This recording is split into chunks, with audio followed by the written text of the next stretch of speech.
When we work with a new client, one of the first things we like to explain is what does an agency relationship mean and what does it mean to have an agent representing you? Now, helpfully, the Maine Real Estate Commission has put together a form that is required to be presented to someone in the first meaningful conversation about real estate.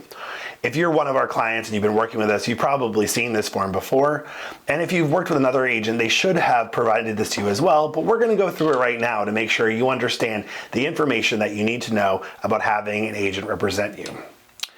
Until you sign an agreement, which, as you know, if you're going to be working with us, we want to be your buyer agent or your seller agent. If you're going to be working with us as a client, we're going to ask you to sign a listing agreement or a buyer representation agreement. Until you sign one of those agreements and have formal representation in place, you are just considered a customer. In the state of Maine, what that means is that ourselves or any real estate professional owe you one thing: the truth. We have to tell you any of the material items that are required for disclosure, and we're not allowed to make misrepresentations for you.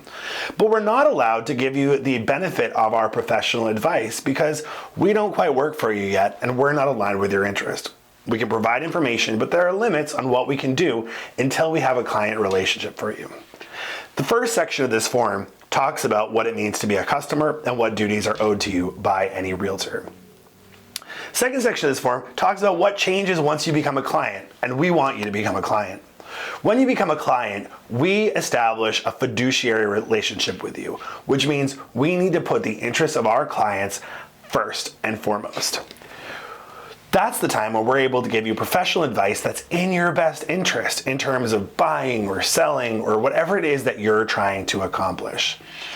The details of our relationship will be spelled out in our listing agreement or our buyer agency agreement, and we can spend time going through that as well. But once you're our client, that's when we can work the best for you. Now, in the state of Maine, there are different types of representation that exist. There's single agency, there's something called disclosed dual agency, and I like to explain what disclosed dual agency is. In the state of Maine, the same real estate agent is allowed to represent a buyer and a seller in the same transaction. That's called disclosed dual agency when it's consented to with the permission of both the buyer and the seller. Why might a situation like that come up? Well, imagine that you're a buyer wanting to work with us, and I have a house listed that meets your needs. If you want to buy that house, I'm allowed to represent you as buyer and the seller that's already my client in the same transaction. Or vice versa. Imagine that I have your house listed and a buyer that's been working with me for some time wants to make an offer on your house. I'm allowed under disclosed dual agency to represent that buyer in the purchase of your home. But because it could present a conflict of interest if there weren't safeguards in place, we in Maine have certain rules and laws that govern our conduct in that situation. Namely, any information that is shared that is confidential to the buyer or the seller has to be kept confidential unless permission is given by that party to share it with the other party.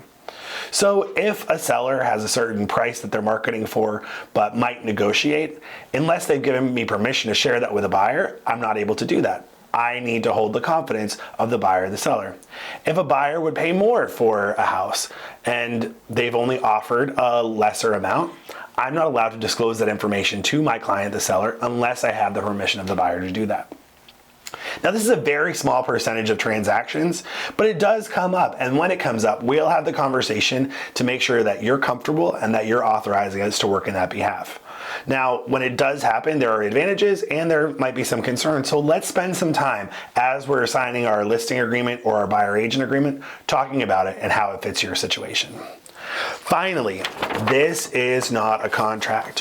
When we fill this out, I'm going to put my name, your names, the date that this was presented to you, because under the state of Maine, we're required to present this form to you.